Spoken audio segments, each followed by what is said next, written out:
জয় বড়মা, মাকে দর্শন করে নাও। আমরা বড়মার ওখানে যাওয়ার উদ্দেশ্যে বেরিয়ে পড়েছিলাম। আমরা ট্রেনে গেছিলাম, শ্রীরামপুর থেকে চুঁচুড়ায় নেমে সেখানে লঞ্চ ঘাট পার হয়ে পৌঁছেছিলাম। দেখলাম এই পথটা খুব সুবিধে, মানে যাওয়াটা খুব ইজি। আমরা 9টা 45 কি 47 নাগাদ পৌঁছেছি।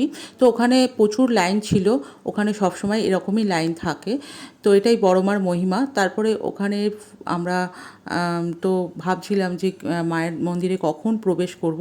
এটা হলো বড়মার ডালি। তো এইখান দিয়েই ঠিক বড়মার ভেতরটা প্রবেশ করা হয়, এই জায়গাটা থেকে। তো আমরা 11:15 নাগাদ মন্দিরের ভেতর পৌঁছে গেছিলাম।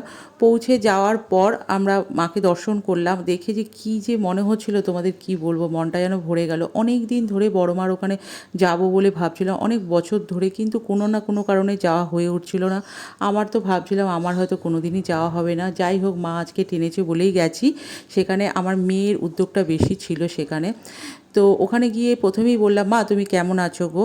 তো অনেক কিছু বলবো ভাবি, বলছিলামও, বলতে বলতে না সব কিছুর মধ্যে এত আবেগ হয়ে যায়, মুখ থেকে একটা কথাই বেরায়, মা, জয় বড় মা।